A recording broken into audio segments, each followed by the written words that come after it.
Hi, how are you all? तो next lecture शुरू करते हैं। पिछले लेक्चर में हमने जो जाना था बेटा, क्या जाना था? ये सारी बातें सब्ट्रैक्शन पढ़ रहे थे ना। ये देखो, ये तो कम्यूटेशन था, बराबर नहीं होता, कम्यूटेटिव लॉ फॉलो नहीं करता, लेकिन मोटा मोटा मैं आपको बता देता हूँ। मोटा मोटा ये था कि आप रिजल्टेंट निकाल रहे थे किसका, ए वेक्टर माइनस बी वेक्टर, यानी कि आप सब्ट्रैक्शन कर रहे थे।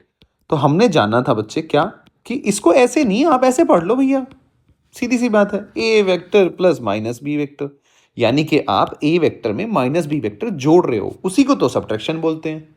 ठीक है, तो उसको ऐसे पढ़ना होता है। अब थोड़ा सा हम आगे बढ़ाते हैं। हम ये अभी तक हमने दो दो वेक्टर के बारे में बात करी है। अब हम करते हैं बेटा addition of more than two vector. Addition of more than two vector, और इसको बोलते हैं law of polygon. Polygon law. अब मैं आपको एक मजेदार बात बताऊं, मैं बस यही करूंगा, ए प्लस बी, पहले दो को जोड़ लूंगा, फिर इसको तीसरे में जोड़ दूंगा, फिर इन तीन को जोड़ लिया, फिर ये तीन का जो रिजल्टेंट आया वो अगले वाले में जोड़ दूंगा, तो जोड़ूंगा मैं दो दो को ही। ठीक है, लेकिन मैं आपको पहले बता देता हूं कि लॉ ऑफ पॉलीगन क्या कहता है, फिर उसको प्रूव करके भी दिखा दूंगा कि अल्टीमेटली दो दो को ही जोड़ते हैं। तो आप बिल्कुल ऐसे कंफ्यूज नहीं होना, घबराने की कोई बात नहीं है। पहले मैं इसको एक बार लिखता हूं, ये क्या कहता है। ये कहता है कि देखो भैया, अगर आपने ये वेक्टर ऐसे साइक्लिक ऑर्डर में अरेंज कर रखे हैं, ऐसे अरेंज कर रखे हैं, ये हो गया तुम्हारा, यानी कि ये है ए वेक्टर, ये है बी वेक्टर, ये है सी वेक्टर, ये है डी वेक्टर, ऐसे साइक्लिक ऑर्डर में अरेंज कर दिए। तो जब तुम जो रिजल्टेंट वेक्टर होगा, जब इसको बंद कर रहे होंगे, जो इसकी क्लोजिंग साइड होगी, अगर मैं उसको ऑपोजिट ऑर्डर में, ऐसे ऑपोजिट ऑर्डर, ये हो गया भाई सेम ऑर्डर, ऐसे सेम ऑर्डर देखो, टिप टेल, ये इसकी टेल जो है टिप से मिली, तो इसको बोलते हैं हम same cyclic order, same, sorry cyclic order कह रहा हूँ, सेम ऑर्डर, ये वाला, ये साइकिल में चल रहा है ना एक तरह से, ये ऐसे, क्लियर है जी, ये सेम ऑर्डर में। ठीक है, लेकिन जो ये क्लोजिंग है, ये मैंने जब ऑपोजिट ऑर्डर में ऐड कर दिया, तो ये क्या देगा, इसका रिजल्ट है, ये कहना चाहता है। यानी कि आप समझो बात को कि आर वेक्टर, यानी कि अब इक्वल टू का साइन, यहाँ देखो, इक्वल टू का तो कहाँ लगाते थे हम साइन, जहाँ दोनों एरो आ जाएं। ट्राइंगल में भी तो ऐसा ही करते थे। ए वेक्टर, मैं याद दिलाता हूँ आपको हल्का सा, बी वेक्टर ऐसे जोड़ा सेम ऑर्डर में, और ये ऐसे जोड़ दिया आर वेक्टर, तो ये आर वेक्टर इनके रिजल्टेंट को शो करता था। ठीक है, फिर उसका हमने फॉर्मूला बना लिया था मैग्नीट्यूड का, और डायरेक्शन तो ये आई गई। ठीक है, सिमिलरली यहाँ इक्वल टू लगाया, तो ये कितने वेक्टर है, मान लो A vector plus B vector plus C vector plus D vector, और ई एफ जी एच कितने भी वेक्टर हो, कोई फर्क नहीं पड़ता। तो बेसिकली आप क्या कर रहे हो, इफ वेक्टर्स आर, सेम बात लिख रहा हूं मैं, represented by the side of polygon,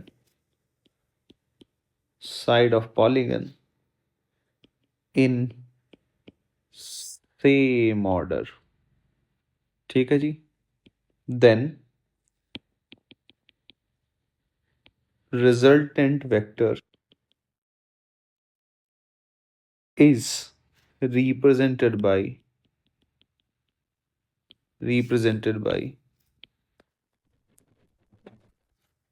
closing side। ठीक है जी, और कैसे ऑर्डर में, इन ऑपोजिट ऑर्डर। ये भारी भरकम सी लैंग्वेज लिख दी आपने कि अरे यार ये साइक्लिक ऑर्डर तो अपोजिट ऑर्डर में, ऐसे ऐसे करके। सीधी सी बात है भाई, A vector plus B vector plus C vector plus D vector, दो एरो आगे, equals to R vector, that's it. आप ट्राइंगल लॉ ऑफ एडिशन भी ऐसे ही, अब मैं इसको प्रूव कर दूंगा इस बात को, कैसे, कि मैं हर जगह ट्राइंगल लॉ ऑफ एडिशन ही लगा रहा हूँ। देखो आप ध्यान से देखना, मजा आएगा आपको। आप कहोगे अरे यार ये तो गोलीबाजी चल रही है, बस बस नाम देना था और नाम दे दिया, बाकी है कुछ नहीं, चीज सेम ही है। बी वेक्टर, सी वेक्टर, ये मान लिया जी मैंने आपका डी वेक्टर, और ये आ गया आपका ऐसे रिजल्टेंट वेक्टर, यही है जी। तो ये तुम्हारा आ गया ए vector, B vector, C vector, D vector. अब ध्यान से देखना, आप ए प्लस बी को जोड़ो तो रिजल्टेंट वेक्टर ये आता है, नहीं आता है? तो ये पहला रिजल्टेंट वेक्टर आया, इसको बोल दिया मैंने R1। ये किसके बराबर हुआ? ए वेक्टर प्लस बी वेक्टर। आप कहोगे हाँ सर सही बात है। दूसरी बात आ जाओ, अगर मैं R1 vector plus C vector का रिजल्टेंट लूँ, R1 vector plus C vector का रिजल्टेंट मैंने ये मान लिया भाई,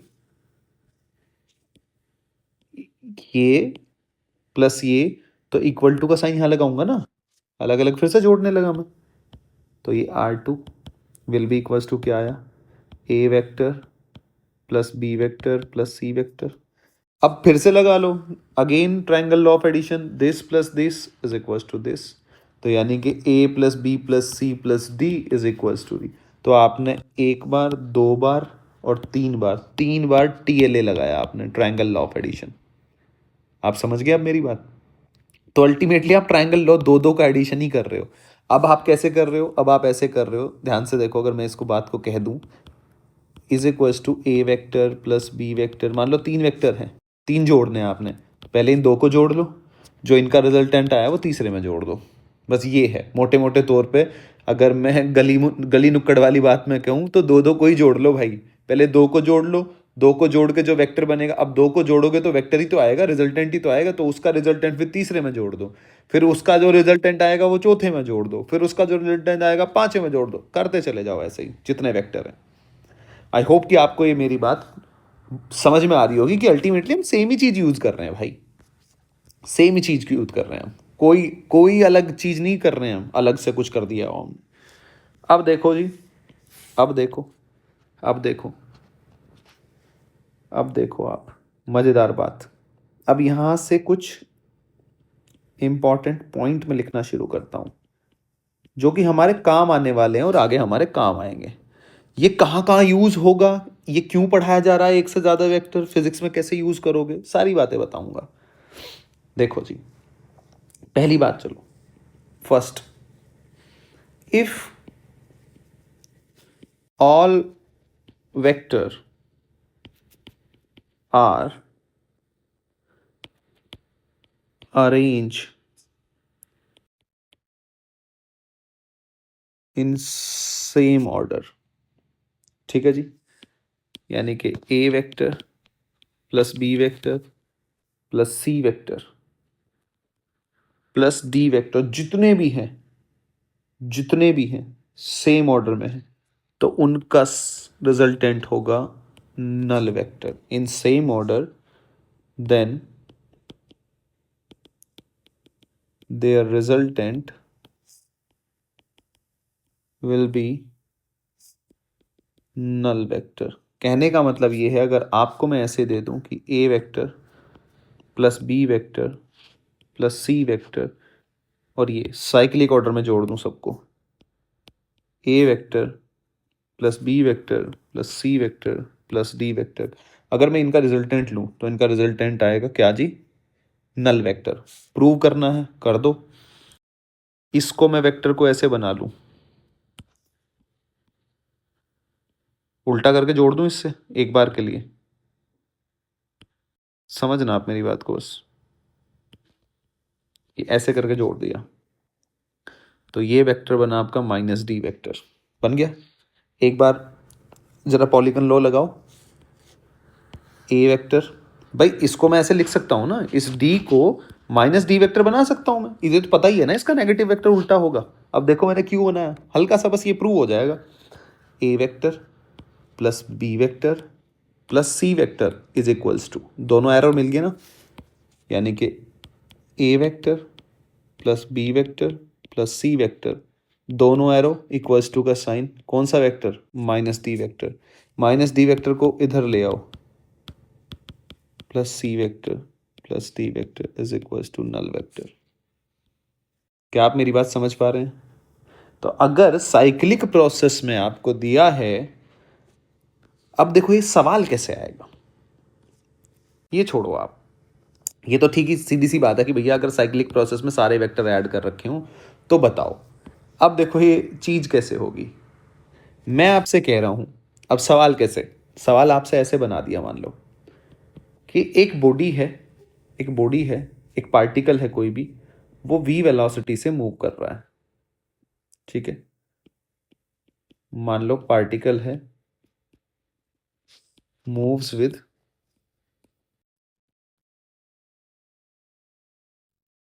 कांस्टेंट वेलोसिटी, मूव कर रहा है, ठीक है। अब इसके ऊपर फोर्स एक्ट कर रहा है, और फोर्स एक्ट कैसे कर रहा है, उसके लिए आपको ये डायग्राम दे रखा है कि इसके ऊपर 3 फोर्स एक्ट कर रहे हैं ऐसे, ठीक है। F1, F2, F3, ये ऑर्डर बना के दे दिया आपको। आपसे पूछ लिया कि बताओ ये कांस्टेंट वेलोसिटी से मूव कर रहा था, इसके ऊपर फोर्स एक्ट हुए, the velocity of particle will be, तो ये पूछ लिया गया the velocity of particle will be A increase, B decrease, C remain constant, D change, ठीक है जी, या फिर कुछ भी कह लो, ऐसे कह दो नन। देखो जी, अब ये सवाल ऐसा है, ये सवाल बेसिकली है क्या कि अगर किसी पार्टिकल के ऊपर ये फोर्स लग रहे हो तो नेट फोर्स तो निकालना पड़ेगा ना आपको भैया। नेट फोर्स का मतलब क्या है, आप जब नेट फोर्स निकालोगे तो नेट फोर्स क्या करोगे आप, F1 vector plus F2 vector plus F3 vector, NLM में हम पढ़ते हैं, आप 10वीं में भी 9वीं क्लास में आप पढ़ के आए होंगे, F net is equals to mass into acceleration, ऐसे पढ़ के आए होंगे। तो एक्सेलरेशन निकालने के लिए कि भैया क्या होगा क्या नहीं होगा, वेलोसिटी, चलो कांस्टेंट वेलोसिटी से मूव कर रहा है लेकिन फोर्स तो निकालना पड़ेगा ना पहले, तो ये सवाल तुम्हारा एनएलएम में आएगा, ठीक है, ऐसे करके। लेकिन ये बेसिकली तुम्हारा वेक्टर का ही सवाल है, तो क्योंकि वेक्टर देखो निकालना फोर्स है, लेकिन फोर्स कैसे निकलेगा, आपको बेसिक मैथ तो आना चाहिए ना वेक्टर वाला। तो यहां से मुझे एक चीज पता चल रही है कि ये साइक्लिक प्रोसेस है, तो एफ नेट क्या आएगा, 0। अब जिस बच्चे को ये बात ध्यान होगी साइक्लिक प्रोसेस वाली, ये वाली, कि अगर साइक्लिक ऑर्डर में मैंने अरेंज कर रखा है, देखो साइक्लिक ऑर्डर है ना, खत्म, साइक्लिक ऑर्डर, इसे साइक्लिक प्रोसेस बोलते हैं, ठीक है ना, ये साइक्लिक ऑर्डर है तुम्हारा, तो एफ नेट कितना हो जाएगा तुम्हारा, 0। अगर नेट फोर्स 0 है तो नेट फोर्स 0 होने का मतलब क्या है, उस पर कोई फोर्स नहीं लग रहा, वो जैसे मूव कर रहा है वैसे ही चलता जा रहा है, मस्त मौला। तो आंसर क्या है तुम्हारा, रिमेन्स कांस्टेंट। तो इस तरीके से सवाल इसके ऐड किए जाएंगे, ये बस मैं आपको एक झलक दे रहा हूं ताकि आपको एक सेंस बनती रहे कि अच्छी ऐसे करके यूज करना है इसका। आगे चलो जी, देखो अगली बात करते हैं, अगली बात ये करते हैं, दूसरी बात, दूसरी भी अच्छी बात है, दूसरी बात है अगर इफ एन कोप्लेनर वेक्टर है मेरे पास of equal magnitude,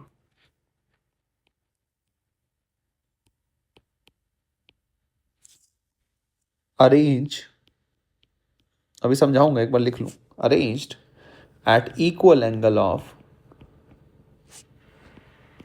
at equal angle of separation,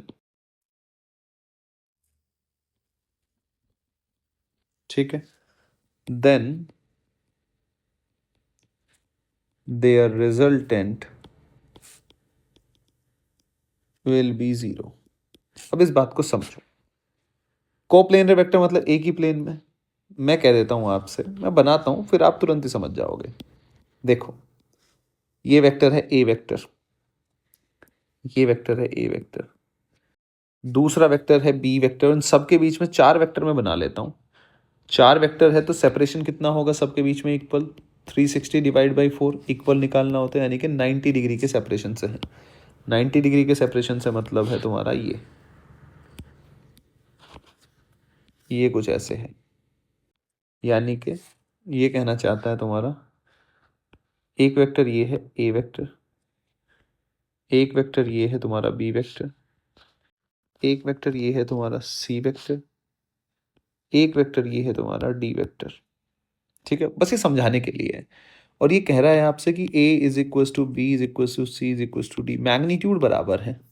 ध्यान से पढ़ो, n कोप्लेनर वेक्टर एक ही प्लेन में है, इक्वल मैग्नीट्यूड ये लो, at equal angle of separation 90 90 90 360/4 ऐसे करके।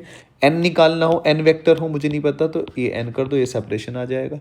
ठीक है, ये 90 ये 90 ये 90 ये 90, इनका रिजल्टेंट बताना है। और रिजल्टेंट क्या होगा इनका? जीरो। आप खुद सोचो, ये वेक्टर दोनों अपोजिट साइड है, तो इन दोनों का रिजल्टेंट कितना आएगा? Zero, null vector. इन दोनों का रिजल्टेंट कितना आएगा? Null vector.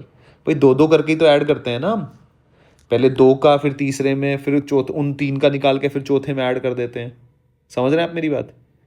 तो इसका इसका रिजल्टेंट जीरो, ऑपोजिट है, इसका इसका रिजल्टेंट कट गया, तो नेट कितना बना? जीरो।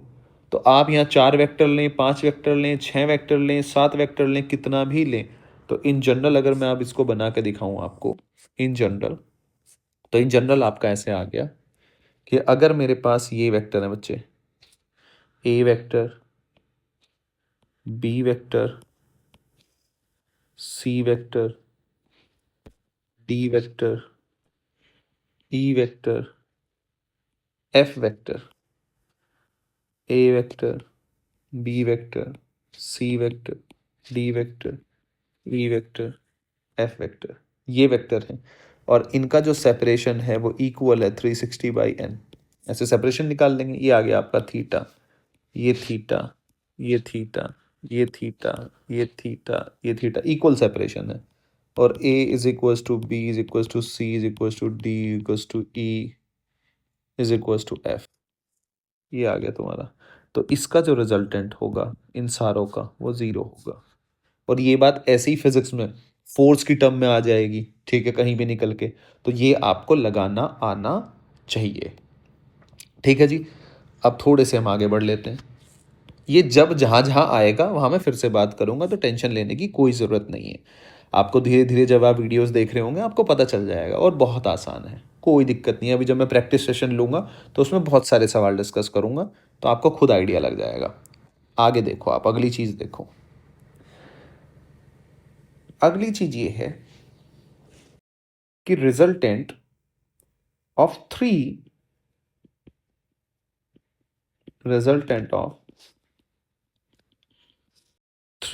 कोप्लेनर, ये सवाल आता है ऐसा, coplanar vector can be zero if they set, अब 3 की बात कर रहे हैं बस, सेटिस्फाई। और इस पे सवाल कैसा आता है वो अभी मैं लिखूंगा, आपको समझ में आ जाएगा। फॉलोइंग कंडीशन, कंफ्यूज तो बिल्कुल भी नहीं होना आपको, यानी कि ये a माइनस बी बच्चे, ये कंडीशन सेटिस्फाई करना चाहिए। क्या कंडीशन है, क्यों लिख रहा हूं मैं, अभी मैं समझाता हूं आपको। आसान है, कोई मुश्किल वाली बात नहीं है। ठीक है जी, देखो जी, आप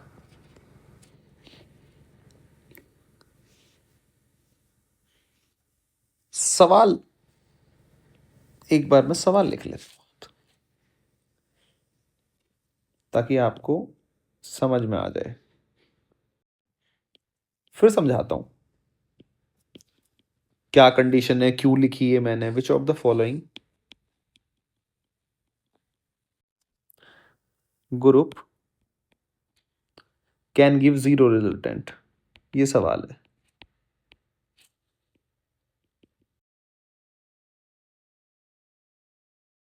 ए बी सी डी,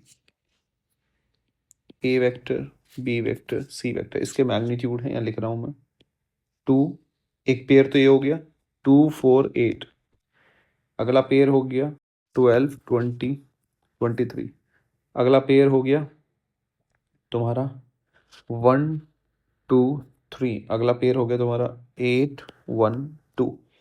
तो आपको ये बताना है, सवाल आएगा ऐसे, ठीक है। उसके लिए आपको क्या पता होना चाहिए, ये 3 वेक्टर की बात कर रहा मैंने, ये क्या बताया, देखो आप ध्यान से सुनो, अब समझाता हूं मैं आपको। मैं आपसे कह रहा हूं कि 2 4 6, क्या इनका रिजल्टेंट जीरो हो सकता है? मुझे नहीं पता अभी। दो वेक्टर पकड़ो एक बार। आप कर क्या रहे हो? आपको रिजल्टेंट जीरो लेके आना है। आपके पास है A vector plus B vector plus C vector is equal to null vector आना चाहिए। ऐसा ही तो कह रहे हो आप। आप कह रहे हो कि ए प्लस बी वेक्टर का रिजल्टेंट आएगा, वो आप सी वेक्टर में जोड़ोगे और ज़ीरो आना चाहिए। ये ज़ीरो कब आएगा? ये ज़ीरो तब आएगा जब ये जो आर वेक्टर है और ये सी वेक्टर है दोनों ऑपोजिट होंगे। ऐसे सी वेक्टर ऐसे हो और आर वेक्टर ऐसे हो, और आर वेक्टर का मैग्नीट्यूड किसके बराबर हो? सी वेक्टर के ऊपर, तभी ज़ीरो हो सकता है कि यही कंडीशन है। ठीक है, यानी कि अब मुझे ए प्लस बी की मुझे तो नहीं पता क्या आएगा क्या नहीं आएगा, लेकिन मुझे इतना पता है कि इसकी रेंज होती है। कैसे? अब वो सुनो बात।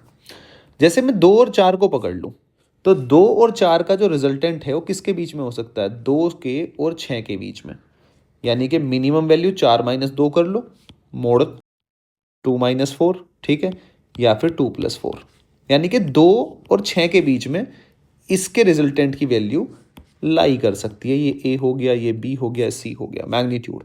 यानी कि ए और बी को अगर मैं जोड़ूंगा तो या तो उसकी वैल्यू कितनी आ सकती है? टू आ सकती है, या फिर तुम्हारी सिक्स आ सकती है अगर मैं रिजल्टेंट लूँ। भाई यही तो हो सकती है ना। अगर इसका रिजल्टेंट कहाँ कहाँ लाई कर सकता है?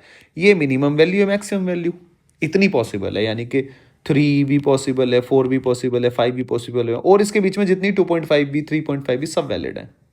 सी की वैल्यू कितनी है? सिक्स है। तो क्या इन दोनों को जोड़ के छः आ सकता है? हाँ आ सकता है। तो क्या जीरो हो सकता है? हाँ बिल्कुल हो सकता है। लेकिन लेकिन अगर मैं ये वैल्यू उठा के मैं एट कर दूं, समझना, एट कर दूं, तो आप मुझे बताओ इसकी मैक्सिमम वैल्यू कितनी आ सकती है ए प्लस बी की? छः। तो मैंने ए प्लस बी को जोड़ लिया और छः आ गया। ये रिजल्टेंट आया ए प्लस बी का। समझना आप बात को। और सी किधर है तुम्हारा? यहाँ भाई ऑपोजिट ही होना चाहिए तभी जीरो होगा। और इसका मैग्नीट्यूड है एट, इसका कितना है? छः। क्या जीरो कर पाएगा कभी भी? आप खुद बताओ। इसका मैग्नीट्यूड कितना है? आठ है। इसका मैग्नीट्यूड कितना है? छः। नहीं हो सकता। अरे क्या आप मेरी बात समझ पा रहे हैं? क्या आप मेरी बात समझ पा रहे हैं? तो इसका मतलब जो सी है, जिसको आपको कोई भी एक वेक्टर है, कोई भी वेक्टर है, उसका मैग्नीट्यूड उसके बीच में लाई करना ही करना चाहिए। जैसे अब आपके दिमाग में आ रहा हो, सर ये तो आप ये पकड़ लिया, मैं तो सर इसको लेना चाहता हूं। ले ले भाई, बी और सी को पकड़ ले। बी और सी को अगर तू पकड़ेगा तो इसका 4 और 12 के बीच में लाई करेगा ना। तो इसका मैग्नीट्यूड मिनिमम, इस इन दोनों का रिजल्टेंट 4 हो सकता है, 12 हो सकता है, लेकिन 2 को जीरो करना है भाई। 4 से नीचे तो हो ही नहीं सकती इसकी वैल्यू।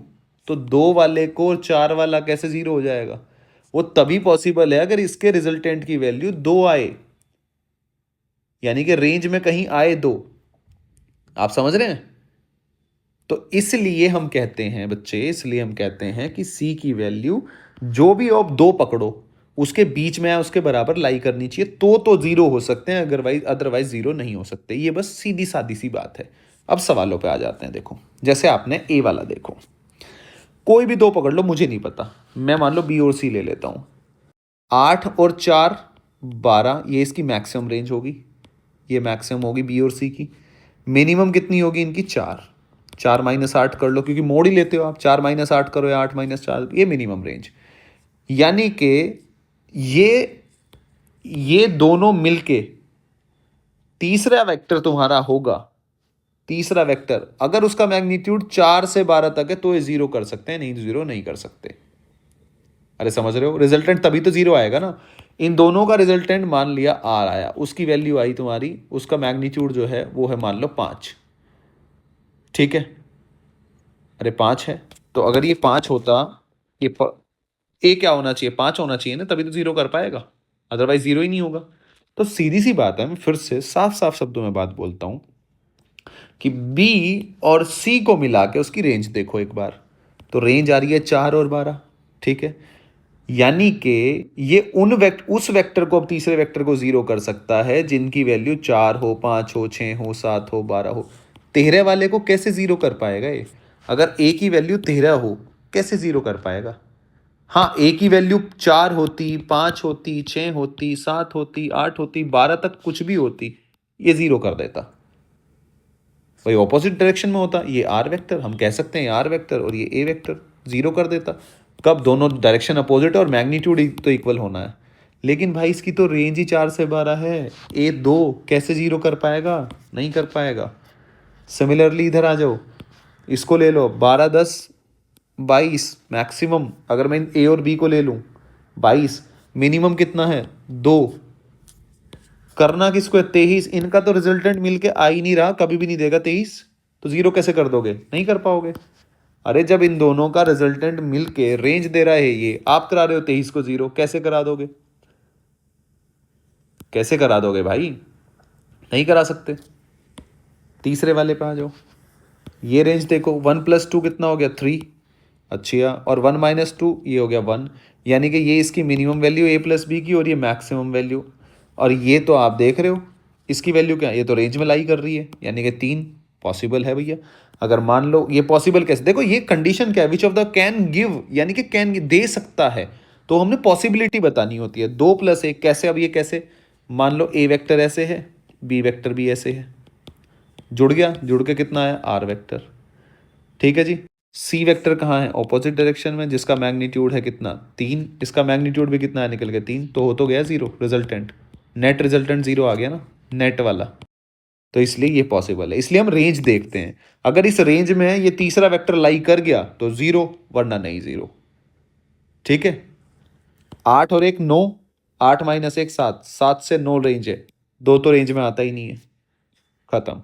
आई होप कि आपको ये रेंज वाले सवाल, ये मैंने क्या बताया है, इसके ऊपर कैसे सवाल आया है आएगा, वो आपको आई होप कि आप सीखे हो कि मैं रेंज क्यों निकाल रहा हूँ, ये मैंने पूरा प्रॉपर समझाया आपको।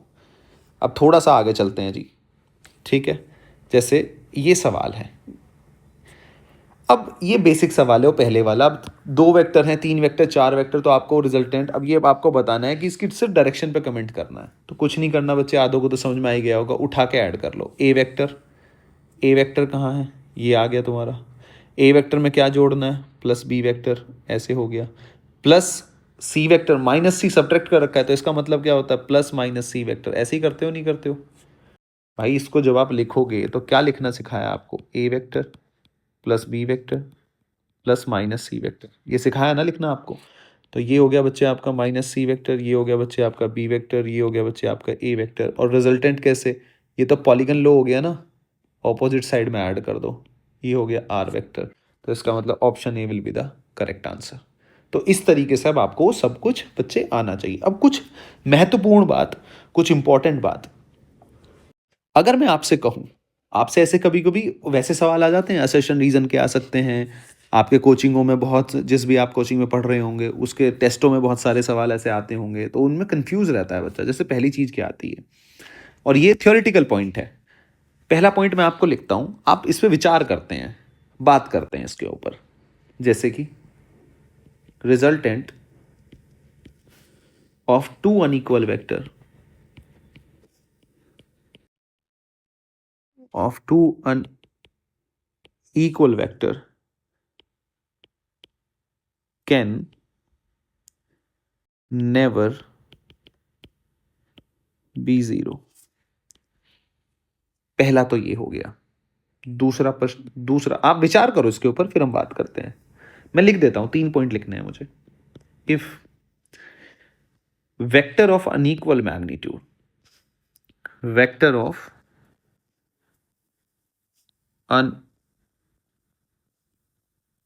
Unequal magnitude,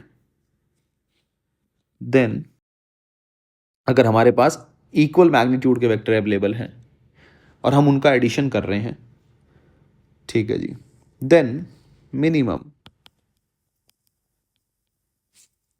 3 coplanar vector, 3 coplanar vector are required for zero resultant. जो अभी हमने सवाल भी किया था, मतलब अगर मेरे पास कोप्लेनर वेक्टर है अनइक्वल मैग्नीट्यूड और मैं जीरो लेके आया, तो मिनिमम कितने वेक्टर, मिनिमम कितने वेक्टर होने चाहिए उसकी बात है। तो मिनिमम कितने होने चाहिए? 3 होने चाहिए। ये देख लो आप, ये जो मैंने इतनी देर से समझाया है, अगर अनइक्वल हैं तो 3 तो चाहिए ही चाहिए ना एक प्लेन में 0 होने के लिए, कि 2 का रिजल्टेंट तीसरे को कैंसिल कर दे। तो ये तो बात आपके सीधी समझ में आ गई होगी, बहुत देर से समझा रहा हूं मैं। इस बात को देख लो, अगर दोनों अनइक्वल हैं और वेक्टर हैं तो दोनों अनइक्वल 0 कब हो सकते हैं? भाई दो वेक्टर को आपको 0 करना है तो 180 डिग्री एंगल बनना चाहिए ना उनके बीच में, एक इधर हो एक इधर हो, तभी तो रिजल्टेंट 0 होगा। किन्हीं भी दो वेक्टर का रिजल्टेंट यानी कि a माइनस बी, ये 0 कब होगा? अगर a और b को आप ऐड कर रहे हो तो आपको a वेक्टर और b वेक्टर, ये दो वेक्टर आप ऐड कर रहे हो तो a वेक्टर इधर होना चाहिए भैया, b वेक्टर इधर होना चाहिए। अरे बोलो भाई, तभी तो इनका रिजल्टेंट क्या बनेगा, 180 डिग्री बनेगा ना। तो रिजल्टेंट में क्या कोस थीटा कितना बना, 180 डिग्री, a माइनस बी, तभी तो ये आएगा। ये 0 तभी हो सकता है जब दोनों बराबर हो। तो अनइक्वल मैग्नीट्यूड के जो वेक्टर होंगे वो तो कभी भी 0, कैन नेवर बी 0, वो 0 हो ही नहीं सकते, ये बात कहना चाह रहा है ये। यानी कि आपसे पूछ ले कि इक्वल मैग्नीट्यूड है तो कितने वेक्टर लगेंगे, 2 वेक्टर 0 करने के लिए। अनइक्वल मैग्नीट्यूड है तो कितने वेक्टर लगेंगे तुम्हें, कोप्लेनर, 3 वेक्टर कोप्लेनर, यानी कि एक ही प्लेन में 3 वेक्टर लगेंगे 0 करने के लिए। और अगला पॉइंट बहुत इंपॉर्टेंट पॉइंट है, ध्यान से सुनना। मिनिमम, इसमें बच्चे बहुत कंफ्यूज होते हैं, minimum 4 vectors are required to produce zero resultant.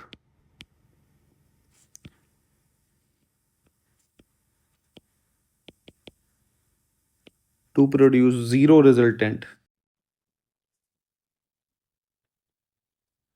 if vectors are in different plane.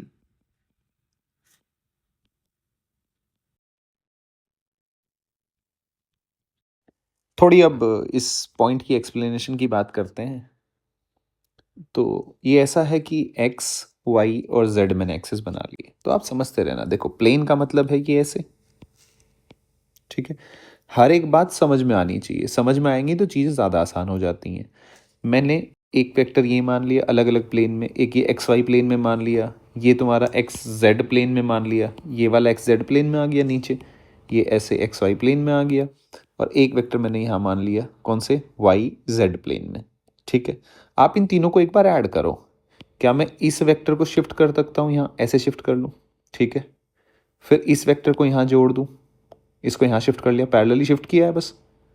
फिर इस वेक्टर को मैं पैरेलली शिफ्ट करूंगा तो ये कुछ ऐसे बाहर की तरफ आएगा, नहीं आएगा भाई, ये वेक्टर ऐसे बाहर की तरफ जुड़ रहा होगा, नहीं जुड़ रहा होगा, ठीक है। अब A vector plus B vector plus C vector, ये तो भाई इनिशियल पॉइंट से जोड़ना है, तो एक वेक्टर और लगेगा, नहीं लगेगा, डी वेक्टर। तो इसलिए आपको A vector plus B vector plus C vector तो कर दिया आपने, तो A vector plus B vector plus C vector, यहाँ तक तो पहुँच गए आप, सी वेक्टर तक तो पहुँच गए। ये मैंने बी वेक्टर मान लिया, ए वेक्टर माना, लेकिन ये भैया साइक्लिक प्रोसेस करने के लिए, क्योंकि ये वाला ए बी सी वेक्टर आप बाहर की तरफ, तो ये जोड़ने के लिए आपको डी वेक्टर की ज़रूरत तो पड़ेगी ही पड़ेगी, तो आपको 4 वेक्टर तो लगने ही वाले हैं। इसलिए एक बोला गया है कि minimum 4 vectors are required to produce zero resultant if vectors are in different plane, ठीक है। तो 4 वेक्टर आपको लगने वाले हैं। अब थोड़ा सा मैं आगे चलता हूँ इसको, बड़ी अच्छी बात जो कि हम कॉन्सेप्ट आगे यूज़ करेंगे बार बार, तो नाम है जी साइन रूल, लेमी थ्योरम, ऐसे करके नाम है। ये है क्या, थोड़ा इसके बारे में चर्चा करते हैं जी इसके बारे में। तो ये है क्या कि इफ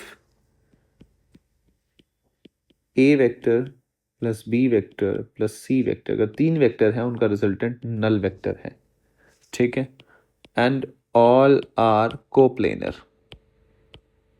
एक ही प्लेन में है, ठीक है जी।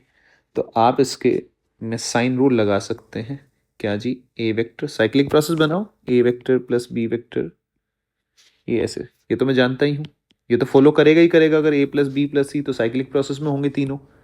भाई ये तो हम पढ़ के आए हैं ना, अगर इनका नल वेक्टर है तो इसका मतलब ये साइक्लिक प्रोसेस में ट्राइंगल बना रहे होंगे।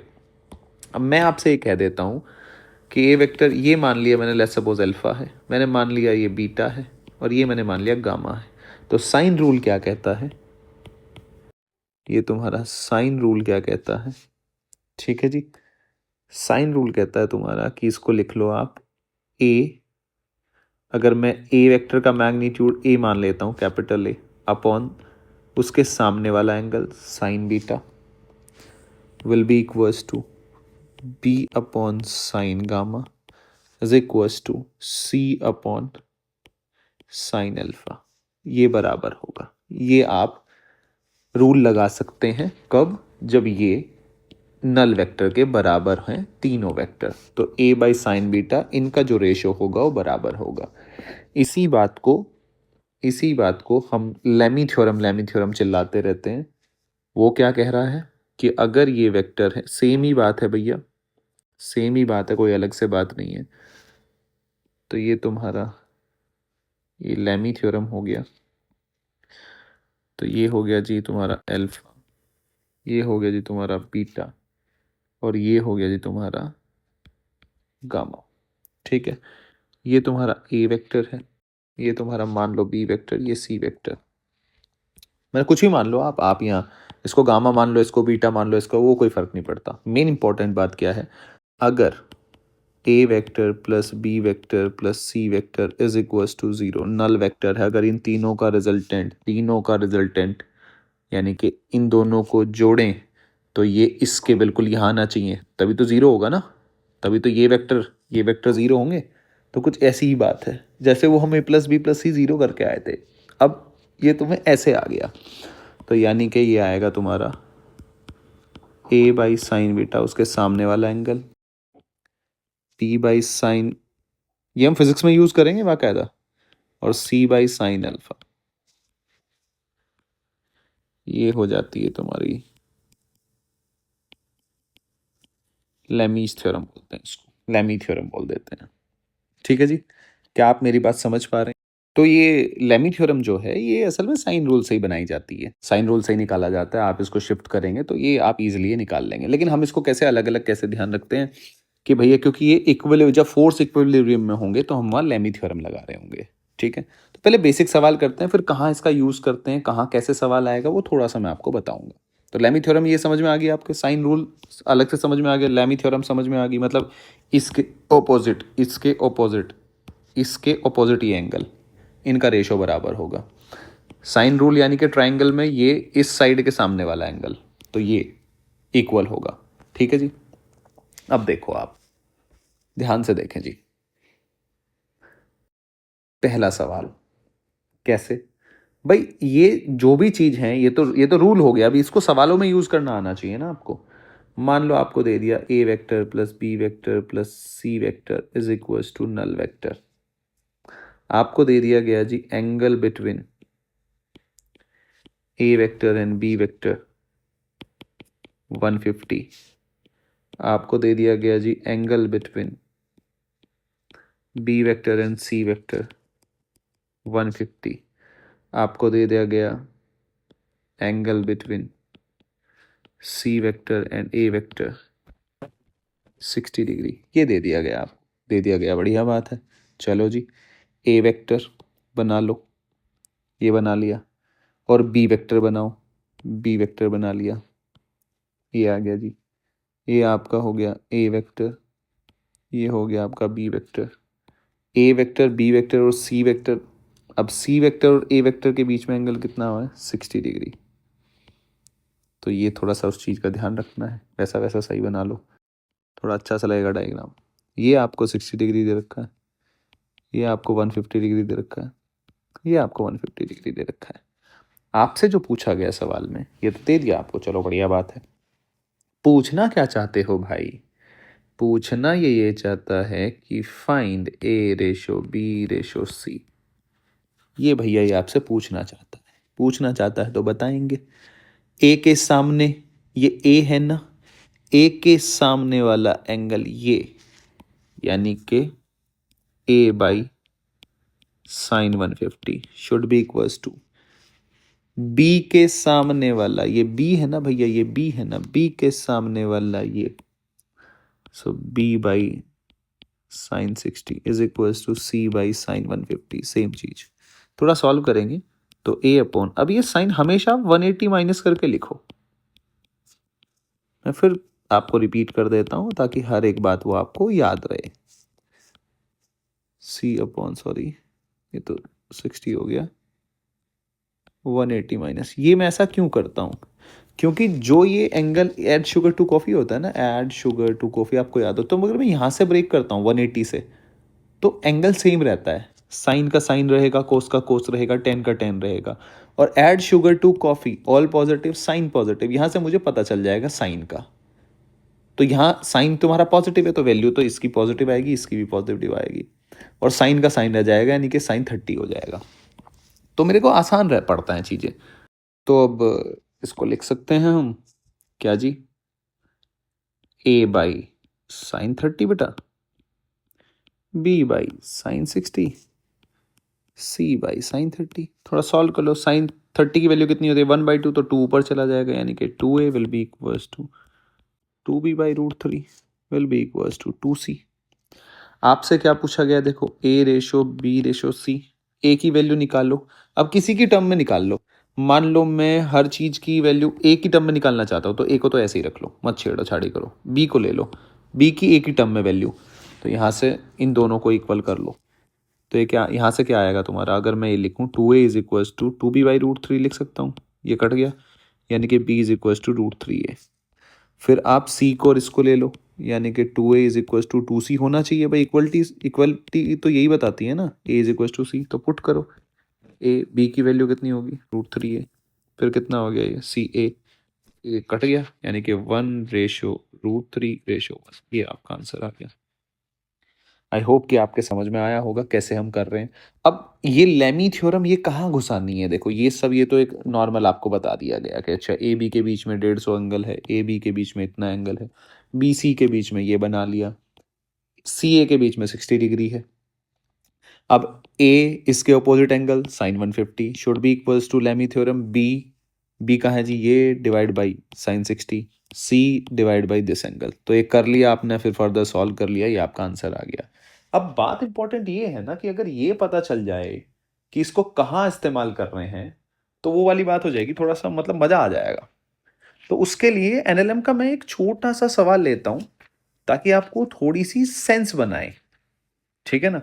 सेंस क्या बनाए? जैसे कि लेट्स सपोज कुछ ऐसा है कि आपको आपको थोड़ा समझ आएगा। मान लो जी मैं सवाल ले रहा हूं, और ये सवाल कुछ ऐसे है कि ऐसे है, आगे हम करेंगे जब एनएलएम में पढ़ा रहा हूँ तो मैं प्रॉपर एक्सप्लेन करूंगा, लेकिन मैं एक समझा रहा हूँ बस बात, कि कहाँ यूज करेंगे, क्यों पढ़ रहे हैं। क्योंकि अगर वो चीज आपको पता हो ना कि क्यों पढ़ रहे हैं, तो थोड़ा सा बच्चा है ना, उसका दिमाग हमारा ऐसा होता है कि अच्छा, फिर वो ये मान लेता है कि अच्छा ये चीज आगे आने वाली है, इसके बिना मैं इस सवाल को सॉल्व नहीं कर पाऊंगा।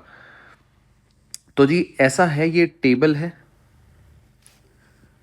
ये टेबल है, इस टेबल के ऊपर ये रखा हुआ है 100 kg का ब्लॉक रखा हुआ है, और इस 100 kg के ब्लॉक को आपने यहां से कनेक्ट किया हुआ है, और एक वेट ऐसे लटका रखा है, और ये सिस्टम इक्विलिब्रियम में है। ये W है इसका वेट, ठीक है, और ये इक्विलिब्रियम में है, और ये एंगल दे रखा है आपको 30 डिग्री, ठीक है जी। अब वो आपसे ये पूछना चाहता है, वो आपसे ये पूछना चाहता है, और ये तुम्हारा यहाँ क्या है? फ्रिक्शन भी है, फ्रिक्शन भी है, ठीक है। तो इस तरह से, ये बस मैं सवाल बता रहा हूं आपको कैसे करना है, वो आगे डिस्कस करेंगे, बस आपको एक सेंस दे रहा हूं। तो ये सवाल ये कह रहा है कि सिस्टम किस में? इक्विलिब्रियम में है। मैक्सिमम वैल्यू इस डब्ल्यू की बतानी है, so that maximum value of static friction force, यानी कि चल नहीं रहा तो फ्रिक्शन फोर्स लगेगा। अब फ्रिक्शन फोर्स इस डायरेक्शन में होगा जो इसको रोक रहा होगा। ये सब बातें हम आगे करेंगे, ठीक है ना? अभी धीरे धीरे आगे करें, बस मैं आपको समझा रहा हूं, ठीक है, कि maximum static friction force 346 Newton, ये सवाल है। समझ रहे हो कि इसका कितना वेट हो कि ये मैक्सिमम वैल्यू है। तो देखो आपको सेंस बन रही है, एक यहां भी एक टेंशन है, यहां टेंशन है, यहां टेंशन आ जाएगा, तो ये कुछ लेमी 3 वेक्टर हैं, एक वेक्टर, 2 वेक्टर, 3 वेक्टर, और ये तीनों इक्विलिब्रियम में है, तो तीनों का F1 plus F2 plus F3 0 होना चाहिए ना, नल वेक्टर के बराबर। तो यहाँ क्या लगाएंगे हम? लेमी थ्योरम लगाएंगे और सवाल सॉल्व कर देंगे। तो बस मैं ये आपको बताना चाह रहा हूँ कि एनएलएम में ऐसे सवाल आएंगे, वहां हम इन चीजों को लगा रहे होंगे, बस ये सेंस बनाने के लिए। ऐसा कुछ नहीं है कि भाई मैं आपको यहीं ये सब बातें बता रहा हूँ बिना पढ़ाई में, आपको ये इतना टफ चीज़ आपको पता ही नहीं है। जब अभी मतलब पता तो होगा, मे बी आप कोई बच्चा पढ़ा हुआ इस वीडियो को देख रहा हो और वो सिर्फ वेक्टर समझ रहा हो, तो नो डाउट उसके समझ आ रहा होगा मैं क्या कहना चाह रहा हूँ। लेकिन जो बच्चा अभी 11th ही कर रहा है और ये वीडियो देख रहा है और शुरू ही किया है उसने, तो उसके ये अभी समझ में नहीं आएगा, 2 चैप्टर बाद ये समझ में आ जाएगा मैं आपसे क्या। तो ये सवाल भी हम तभी लेंगे, बस मैं ये सेंस बता रहा हूँ कि अच्छा ये यहाँ इस्तेमाल होगा, ताकि आपको थोड़ा सा ये रहे कि अरे हाँ ये मैं क्यों पढ़ रहा हूँ, उसकी सेंस बने। क्योंकि कई बार क्या होता है ना, हम क्यों पढ़ रहे हैं अगर हमें ये पता हो तो चीज़ें थोड़ा सा वैसा रहता है कि एक सबकॉन्शियस माइंड में रहती है कि अच्छी अच्छी है, ये क्यों पढ़ रहा, अरे भाई ज़रूरी है भाई।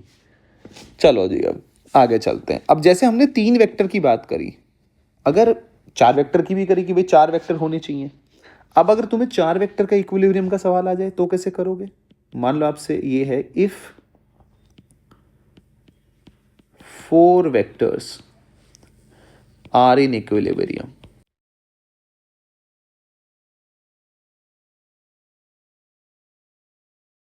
and all are coplanar, then A plus B plus C should be greater than equal to D। क्या आप मेरी बात समझ पा रहे हैं? A plus B plus C should be greater than equal to D. अब ये क्या है, सवाल देखो कैसे आया। मान लो आपको सवाल आ गया ये 3, 5, टेस्ट सीरीज में कभी ना कभी कोचिंग वोचिंग में आता रहता है, जहाँ भी आप पढ़ रहे होंगे तो ये आता रहता है सवाल, ठीक है। अब 3, 5, 1 कुछ भी लिख लो, आप कुछ भी लिख लो, 4 वेक्टर का मैग्नीट्यूड लिख लो। अब आपको बताना है आर दे इन इक्विलिब्रियम और नॉट, ये कमेंट करना है। तो आप क्या कहोगे? आप कहोगे करने का तरीका बता रहा हूं सीधा, इन तीनों को जोड़ो, तीनों को जोड़ो, तीनों को जोड़ो, जोड़ के अगर वो इससे ग्रेटर देन इक्वल टू आ रहा हो तो इसका मतलब देगा। यानी कि छोटे वालों को जोड़ लो, सबसे बेस्ट तरीका होता है। 3, 5, 8, 8 और 1 9, ये 9 है। समझ रहे हैं आप? ये क्या है आपका आया 9।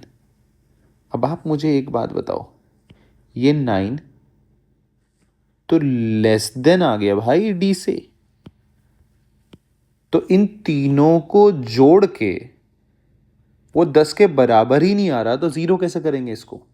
भाई ये कंडीशन ने क्या लिखी है फिर से भाई, अगर ए बी सी को जोड़ो तो एक आर वेक्टर आ गया, ठीक है, और ये है तुम्हारा डी वेक्टर। भाई 0 तो तभी होंगे जब दोनों इन तीनों को जोड़ के जो रिजल्टेंट आया वो इसके ऑपोजिट में होगा। भाई ये तो सत्य बात है ना बिल्कुल। और इसका मैग्नीट्यूड मैंने मैक्सिमम मान लिया और जोड़ के वो डी के बराबर ही नहीं आ रहा, तो 0 कैसे कर पाएगा भाई?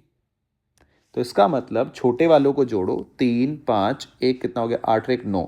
अब 9 तुम्हारा लेस देन 10 है तो भैया नहीं देगा, इक्विलिब्रियम कभी नहीं आएगा। अगर मैं दिख दे दूँ 2, 3, 4, 6, तो इनको जोड़ो, 2 + 3 5 + 4 तो कितना है 9।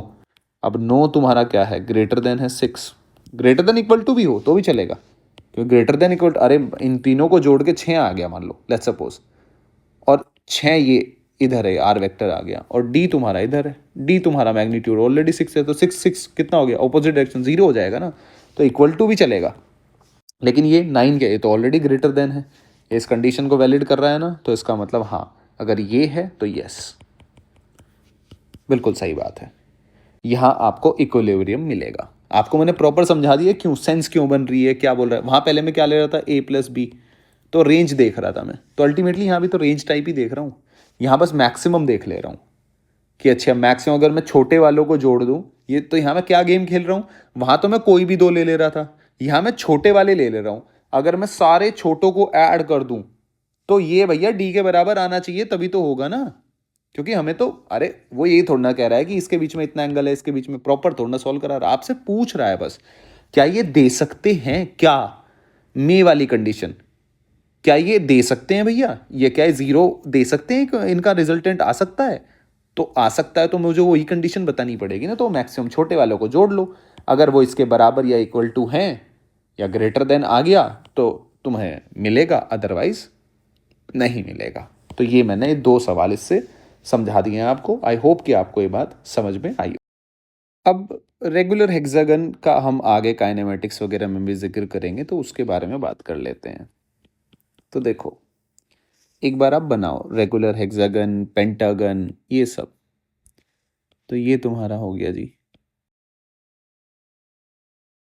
बनाओ जी एक बार। डायग्राम बनाएंगे तो ऐसे बनाएंगे।